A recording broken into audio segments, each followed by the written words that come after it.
Salut à toi, bienvenue sur My Way Finance. Aujourd'hui, une vidéo sur 5 projets crypto sur lesquels je n'investirai pas pendant ce bull run. Ils sont dans le trou, ils sont capoutes, selon moi, ils ne feront rien en 2025. C'est parti.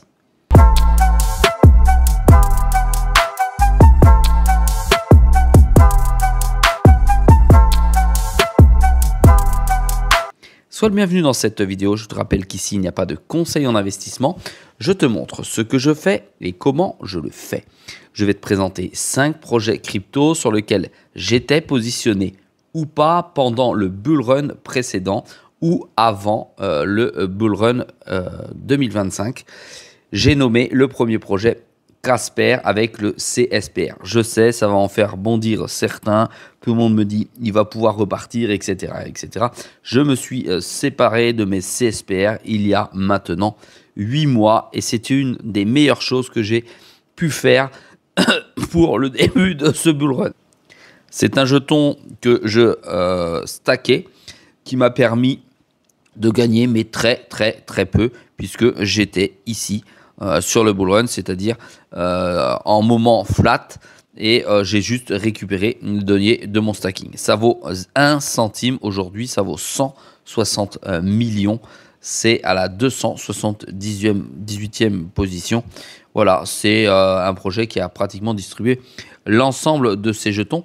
Ce qu'il faut savoir, c'est que déjà l'équipe était celle qui développait une nouvelle version pour Ethereum. Elle s'est sauvée, elle a lancé le Casper, le CSPR, et puis celle-ci s'est encore séparée pour ne plus rien lancer et voir, à mon avis, aujourd'hui, le projet mourir petit à petit, petit à petit. Je sais que les détracteurs vont mettre beaucoup de commentaires sur cette vidéo pour me dire que non, ça relance, ils sont en train de reprendre des fonds, blablabla, blablabla.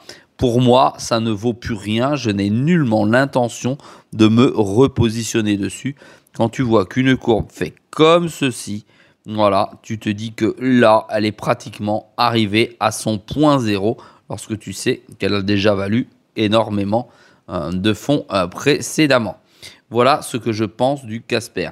Donc pour ma part, je ne rentrerai plus du tout dessus. Ensuite, nouvelle crypto, c'est le Tezos. Tezos, qui a été créé en 2018, si j'ai bonne mémoire, c'est ça. Et c'est un jeton qui est vraiment disponible sur les plus grosses plateformes. C'est un jeton avec une équipe française à la naissance qui est totalement distribué, comme tu peux le voir, la totalité de ces jetons. Mais c'est un projet finalement qui est absolument pas dynamique. Tu vois hein, sa charte, voilà, elle est montée pendant le dernier bull run et elle est redescendue en deçà du début du bull run précédent. Ça vaut 88 centimes. C'est la 79e position. C'est un projet qui est lent quand tu fais une transaction. C'est un projet où tu peux stacker le jeton. Il m'en reste quelques-uns en portefeuille. Je n'y crois plus du tout. Il n'y a pas de dynamique. Il n'y a rien qui est fait, même s'il y a des discussions sous la table qui existent. Voilà, quand tu vois un cours qui est comme ça, pareil, avec un niveau qui est proche de 0 à 0,88.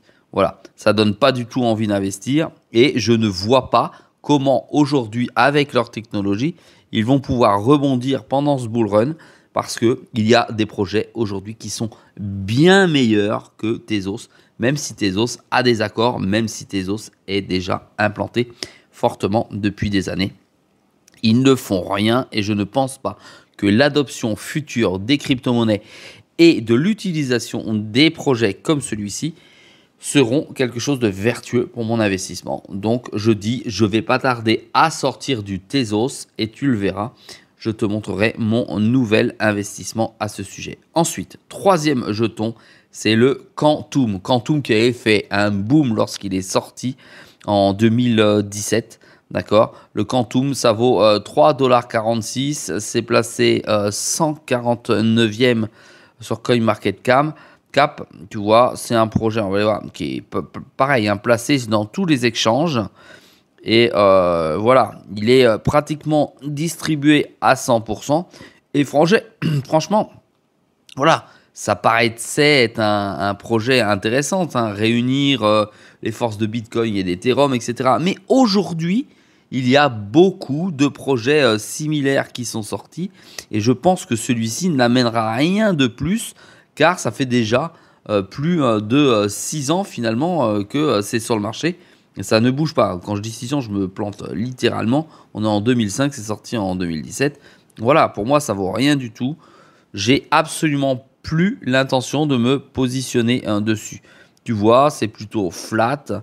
On a quelque chose qui est sans vie. Même lorsqu'on a eu au mois de mars une petite remontée des cryptos. Voilà, pour moi, pendant la halte saison, ça ne fera rien du tout. Donc, je ne rentrerai pas dessus. C'est pour ça que je l'ai mis sur la liste de ces 5 cryptos. Ensuite, j'ai Axie Infinity. Voilà, donc je te dis ce que c'est. C'est une blockchain spécifique avec un jeu vidéo où la plupart des joueurs deviennent propriétaires des jetons et finalement de la blockchain. Axie Infinity, c'est 104e, ça vaut 4,12 $. Aujourd'hui, ça bouge pas, mais en fait, ça ne vit que parce que il y a des joueurs à l'intérieur qui continuent à jouer. Pour moi, ça ne fonctionnera pas pendant ce bull run. Il n'y a aucun intérêt. Tu vois également que la charte est totalement flat depuis des mois et des mois et que même au mois de mars, ça a à peine bougeoté. Ça n'a absolument, à mon avis, aucun intérêt et rien à faire aujourd'hui dans mon portefeuille de crypto-monnaie. Nous arrivons à la dernière crypto et c'est Helium HNT qui est 109e. Ça vaut 3,40 $. Il y a 177 millions de jetons. Ils ont tous été distribués. C'est présent sur peu de grands échanges. Tu vois, tu as KuCoin, Kraken, BitGet, mais c'est tout. Tu n'as pas du Binance, tu n'as pas du... je sais pas, il me semble qu'il n'y a pas Coinbase. Enfin, voilà, c'est pas... Si, il y a quand même du gros échange. J'ai dit un peu n'importe quoi, là. Tu as des gros échanges qui sont quand même présents. Mais le projet, à mon avis, tu vois, c'est dédié aux objets connectés. Aujourd'hui, nous avons bien mieux. Nous avons des projets qui sont nés après 2020-2019, aujourd'hui, et qui ont une technologie bien plus avancée et bien plus efficace. C'est pour ça qu'aujourd'hui, je n'ai nullement l'intention d'investir également sur ce projet. Tu vois, il chute littéralement pour venir latéraliser comme ça. Et ici, on a quoi? Eh bien, on n'a ni plus ni moins qu'une latéralisation. Et il est fort probable que celui-ci fasse comme ça. Peut-être qu'un jour, il remontera. Mais à mon avis, le bull run sera reparti. C'est pour ça que j'ai nullement également l'intention d'investir dessus. Si toi, tu possèdes ces crypto-monnaies, tu peux me le dire en commentaire.